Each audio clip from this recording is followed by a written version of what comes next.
BPSC हो, BSSC हो, BPSSC हो या सिपाही वाला हो, सड़ गया है। विपक्ष भी शराब पर चिल्ला रहा है, लग रहा है कि गोली बम पिस्तौल सब सदने में चल जाएगा, लेकिन स्टूडेंट का जिंदगी खत्म हो जा रहा है। उस पर बोलने की किसी की क्षमता नहीं रह गई। आजकल का 21वीं सदी का लड़का जो है ना, पढ़ने के लिए कम, पिटाने के लिए ज्यादा प्रसिद्ध होता जा रहा है। ना हल्ला हंगामा शराबियों को हो रही, चुट्टा शराबी सब साला जहर पी के कोई मर जाए तो उस पर चिल्लाने से ज्यादा अच्छा है कि जो जिंदा है उसको मरने नहीं दिया जाए। मैं 2009 से ही सचिवालय की बहाली को देख रहा हूँ, जब से किताब लेने की अनुमति हो गई। जो भी किताब लेके गया है वो फंसा है। क्या लेके जाए? कुछ ना, जो पढ़ा है वही ज्ञान लेके जाए। आयोग को सोचना चाहिए ना कि आप इतने सड़ गए हैं, अधिकारी बना रहे हैं, सचिवालय सहायक बनाने जा रहे हैं, जी पूरे सचिवालय पर पूरा सिस्टम में चलती है, तो आप सड़ा हुआ काम कर रहे हैं। सब जगह बात कर रहे हैं कि 25 लाख 30 लाख 25 लाख 30 लाख का लड़के दिग्भ्रमित है। सब लड़का से पूछ रहे थे, गुरु जी सच में हो रहा है, हमरो कहीं बोलिए ना कराने। कठोर पूर्णतः जबरदस्त नियंत्रण में अध्यक्ष को और सरकार को भी जबरदस्त नियंत्रण में इसको परीक्षा लेना होगा, क्योंकि इस तरह की बात होगी तो निश्चित रूप से छात्रों के साथ अहितकारी होगा। नमस्कार, आप देख रहे हैं लाइव बिहार, मैं आपके साथ रूपम। अभी सचिवालय सहायक का एग्जाम होने वाला है और एडमिट कार्ड जो आया है वो उसके लिए जितने भी अभ्यर्थी हैं काफ़ी परेशान हैं, क्योंकि एडमिट कार्ड में नाम किसी और का दिया हुआ है। अब वो परेशानी में कह रहे हैं कि अभी एग्ज़ाम भी होने वाला है, हम लोग करें तो करें क्या। रहमान सर हमारे साथ जुड़े हुए हैं। रहमान सर के यहाँ भी स्टूडेंट आ रहे हैं, इनके भी स्टूडेंट हैं जो एग्ज़ाम देने वाले हैं। सर क्या क्या मतलब मुसीबतें अभी और आएगी अभ्यर्थियों पे, परेशानी से लगातार हर एग्जाम का ही देखें कि ये हाल है। देखिए 9,13,000 समथिंग लड़के इसमें हैं सचिवालय सहायक के जो परीक्षा दे रहे हैं। तो ये सचिवालय बीएसएससी, हम तो बोले ना कि बीपीएससी हो, बीएसएससी हो, बीपीएसएससी हो या सिपाही वाला हो, सड़ गया है। बीएसएससी तो और ही ज्यादा है। बीएसएससी यानी कि एक्सपायरी हो गया है, बाकी लोग सड़ गया है। तो इस सबको इतना कठोर सजा देना चाहिए, इतना कठोर से सजा देने का मतलब ये नहीं कि जाने मार दीजिए, ऐसा सजा दीजिए कि इसको एकदम काला चिपका के माथा पर रख दे कि ये सारे के सारे चोर हैं, बच्चों के भविष्य के साथ खेल रहे हैं। और पता नहीं है कि समझ में नहीं आता है कि माननीय मुख्यमंत्री भी कि बाहर क्षेत्र में अलग अलग काम करते हैं, छात्र के प्रति सब चुप्पी। उस विपक्ष भी शराब पर चिल्ला रहा है, लग रहा है कि गोली बम पिस्तौल सब सदने में चल जाएगा, लेकिन स्टूडेंट का जिंदगी खत्म हो जा रहा है। उस पर बोलने की किसी की क्षमता नहीं रह गई है। अरे मैं कह रहा हूं बोलिए, पक्ष हो विपक्ष हो सब बोलिए, क्योंकि स्टूडेंट जिसका साथ देता है वो क्रांति लाता है, और जिसका साथ छोड़ता है वहां भी क्रांति होती है। दोनों का ढंग अलग अलग होता है। बीएसएससी का परीक्षा हो रहा है, नाम है गुरु रहमान, फोटो आ रहा है मेरा, दे रहा है राहुल का, उसमें ये नाम राहुल का फोटो है, नाम मेरा आ रहा है। तो ये आयोग को सोचना चाहिए ना कि आप इतने सड़ गए हैं, अधिकारी बना रहे हैं, सचिवालय सहायक बनाने जा रहे हैं, जी पूरे सचिवालय पर पूरा सिस्टम में चलती है, तो आप सड़ा हुआ काम कर रहे हैं। एक तो ये गलती है। खैर सुनने कि उसमें सुधार हुआ है, सुधार हो जाए। लेकिन सबसे बड़ा डर हमको रूपम अभी लग रहा है, मैं पहले से ही बोल दे रहा हूँ कि इतने लोगों को संभाल पाना सुव्यवस्थित ढंग से अगर इनके बस में है तभी इनको परीक्षा लेना चाहिए था। क्योंकि चाय की दुकान पर, लिट्टी चोखा की दुकान पर तरह तरह का चाय वाला हो गया ना, फेल MBA फेल चाय दुकान वाला, हाउ चाय दुकान वाली, है चाय दुकान वाला, बेवफा चाय दुकान वाला, सब जगह खड़ा हो गया। लेकिन एक जो चाय दुकान ऐसा भी होना चाहिए जहाँ लिख दे सेटरबाद चाय दुकान वाला।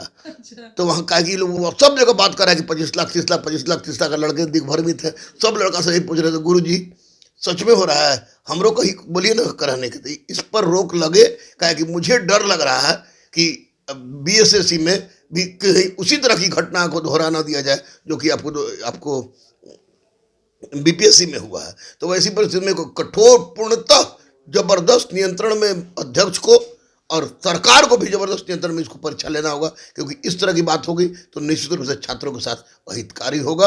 और इधर सुनने के नाम जो गलत हो रहा था उसमें सुधार हो गया है। और भी पारदर्शिता की कुछ बात हो रही है जो नहीं दिया जा रहा है। पारदर्शिता नहीं देने पर अब गृह युद्ध छिड़ जाएगा। क्वेश्चन देखिए, क्वेश्चन बीएसएससी नहीं देता है, बीएसएससी क्वेश्चन नहीं देता है, बीपीएसएससी भी क्वेश्चन नहीं देता है। पता नहीं क्वेश्चन ही कहाँ लोग ले जाता है, कहीं नहीं देता है। तो वो क्वेश्चन दे देता जो बच्चों का आंसर शीट है, आंसर शीट है जो बच्चों का खुद का है, स्टूडेंट कॉपी, उसको दे देना चाहिए किसी भी हालत में, अगर ये लोग आफत से बचना चाहते हैं तो। नहीं तो लड़का को रोड पर उतरवा के लड़का को पीटना चाहते हैं तो कोई बात नहीं, लड़का बेचारा पीटने के लिए बना ही है। आजकल का 21वीं सदी का लड़का जो है ना, पढ़ने के लिए कम, पिटाने के लिए ज़्यादा प्रसिद्ध होता जा रहा है। तो ये सचिवालय सहायक को सफलतापूर्वक अगर संचालित करवा देते हैं माननीय मुख्यमंत्री तो निश्चित रूप से ग्रेट सैल्यूट के पात्र होंगे। लेकिन अभी तक जिस तरह की मार्केट में हवाबाजी चल रही है, वह हवाबाजी से मैं बच्चों को यही कहूँगा कि बचिएगा, क्योंकि दलाल चोर घूमते हैं, उनसे बचिएगा। ये लोग कुछ नहीं करा पाएगा।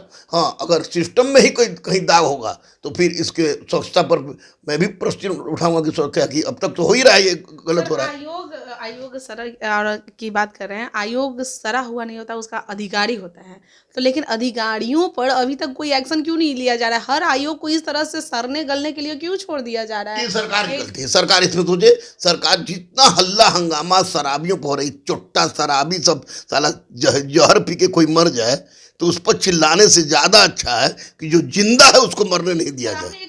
एक बात सही कही है, मैं भी देखती हूँ कि विपक्षी लोग उतना हंगामा नहीं करते हैं जितना स्टूडेंट का जो मुद्दा होता है उसके लिए कभी हंगामा नहीं करते हैं, उसके लिए कभी मुद्दा इस तरह से नहीं छोड़ते हैं। लेकिन ये सब मुद्दों पर इतना ज़्यादा वो बोलते हैं कि क्या कहें, मतलब युवाओं के लिए कुछ भी नहीं। गलत है। लोग सोच रहा है कि युवा है, युवा पढ़ जाएगा तो व्यवस्था बदल देगा सब। तो मैं कहाँ पक्ष के साथ साथ जितना दोषी मैं पक्ष को मानता हूँ उतना ही दोषी मैं विपक्ष को मानता हूँ। 31 लोग जहरीला शराब पी के मरे, हम आप कहे नहीं मर गए? नहीं पीते हैं, नहीं जहरीला दो या शराबबंदी, शराबबंदी रहे या नहीं रहे, शराब गलत चीज होता है, लेकिन शराबबंदी मत पियो। आप पी के मर रहे हैं, उस पर पूरा सदन में हंगामा, विपक्ष के द्वारा पक्ष के द्वारा मारा मारी सब हो जा रहा है। थोड़ा देर अगर छोड़ दिया तो सिर फुटबॉल हो जाएगा। लेकिन बच्चों, हजारों लाखों बच्चों की जिंदगी को बर्बाद आयोग कर रहा है, उसके बारे में कोई नहीं बोल रहा है। विपक्षी से हम सवाल किए, विपक्षी ने वो बोले थे कि हम सदन में सबसे पहले शिक्षा पे बात करेंगे, बीपीएससी पे बात करेंगे, सीटेड वीटेड जो भी धरना दे रहे हैं वो सब पे सवाल उठाएंगे। लेकिन जब हम उनसे पूछे कि आखिर आपने सदन में क्यों नहीं आवाज़ उठाया, तो वो कहने लगे कि हम लोग शराब का मुद्दा पे पहले आवाज़ उठाना ही चालू किए थे कि नीतीश कुमार इतना ढंग से हंगामा करने लगे कि वो पूरा ये बंद करना पड़ा। बहाना नीतीश कुमार हंगामा कर किए शराब के मुद्दे पर। नीतीश कुमार हमारे रिश्तेदार नहीं है, ना मैं किसी पार्टी का सदस्य हूँ। तो 31 आदमी को शराब नीतीश कुमार नहीं पिलवाए होंगे, ये तो तय है। ये जो आदमी शराब पी के मरा उसमें उन शराबियों की गलती है और लोकल प्रशासन गलती, उस पर हार्ड से कड़ा स्टेप उठावे माननीय मुख्यमंत्री। लेकिन विपक्ष को ये देखना चाहिए ना कि शराब पी के तो साला शराबी मर ही रहा है, किसी भी दृष्टिकोण से देश और समाज का नहीं है। लेकिन जो देश और समाज का है, जिसको युवा कहा जाता है, युवा की सरकार, युवा की सरकार, युवा की सरकार, और उसी युवा के साथ एक अलग से क्वालिफिकेशन जोड़ दिया गया है कि परीक्षा दो, क्वेश्चन आउट होगा, क्वेश्चन गलत होगा, रोड पर जाओ, रोड पर जाने के बाद जम के पिटाओ, जम के पिटाने के बाद एक आध महीना डिस्टर्ब रहो, डिस्टर्ब होने के पश्चात फिर तुम्हारे बारे में कुछ सोचेंगे। अगर ये क्वालिफिकेशन तो क्वालिफिकेशन में जोड़ देना चाहिए कि पिटाना भी एक बहुत बड़ा शर्त है कि आओ और जम के पिटाओ। बेचारा मास्टर सब खूब पिटा रहा है सब। बीपीएससी वाला का हुआ, कुछ ही हुआ, क्वेश्चन 5-6 को गलती है दावे के साथ, जो 100% अंधा भी देख के बता देगा, उसका कुछ भी नहीं हुआ। जो पास कर जा रहा है वो भी सोच रहा है कि हम क्या करें भैया, 5,000 तो लड़का मेंस का फॉर्म नहीं भरा है, मेंस का फॉर्म नहीं भरा है क्योंकि वो लड़का वनडे वाला था, निकाल लिया और अच्छे अच्छे लड़के किनारे हो गए।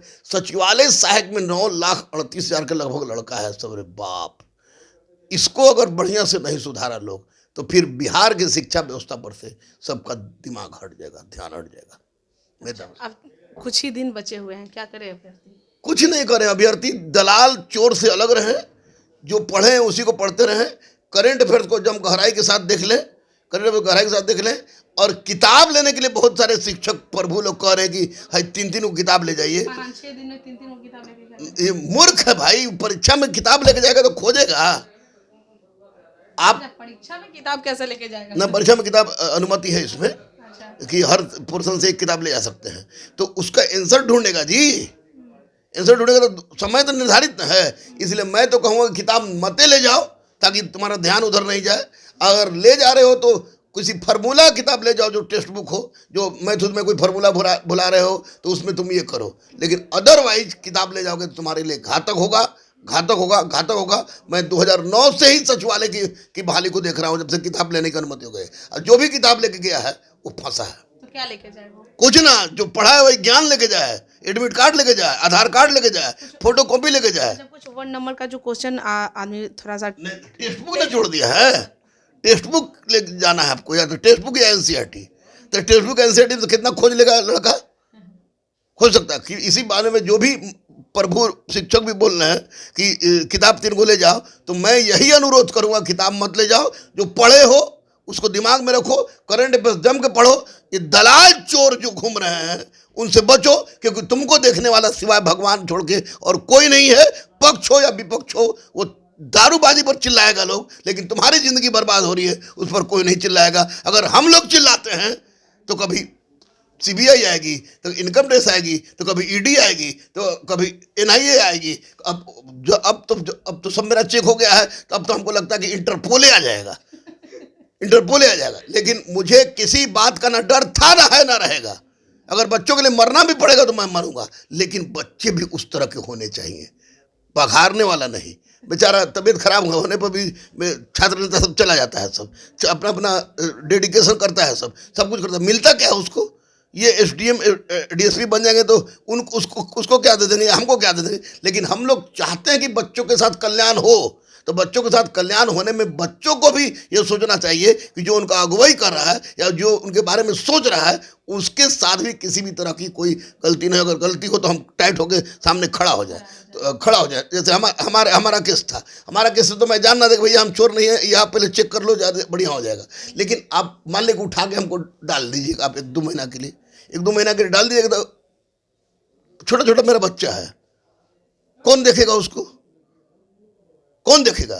नहीं तो ईंट सीट बजाना तो छात्रों के हाथ की चीज है, हाथ की चीज है। अगर सरकार, लेकिन फिर भी मैं कह रहा हूं कि अगर इसी तरह की प्रक्रिया चलती रही तो याद रखिएगा कि आमरण अनशन करके मरने वाला अगर कोई व्यक्ति होगा तो गुरु रहमान होगा। यानी कि आपको भी लग रहा है सर कि अब अगर ज़्यादा दिक्कत होने वाली है, दिक्कत होगी तो एक क्रांति आने वाली है निश्चित। लेकिन मैं ईश्वर से प्रार्थना करूंगा कि क्रांति अहिंसात्मक हो, पूर्णतः हिंसात्मक हो, क्योंकि अहिंसा से जब देश आजाद हो सकता है तो फिर ये परीक्षा का संचालन क्यों नहीं हो सकता। चलिए, बहुत बहुत धन्यवाद। तो आपने सुना सचिवालय सहायक का एग्जाम होने वाला है और कैसे कैसे क्या करना है, क्या लेकर जाना है, छोड़ना है, ये सारा कुछ गुरु रहमान ने हमारे सामने बताया है। और जैसा कि वो कह रहे हैं, दलालबाजों से बच के रहें, फालतू की बातें ना देखें, जो यूट्यूब वगैरह पे है उस पर दिमाग ज़्यादा ना लड़ाएं, जो आप पढ़े हुए हैं उसको ध्यान से आप देखें। चलिए, फिलहाल के लिए बने रहें लाइव बिहार के साथ। धन्यवाद। लाइव बिहार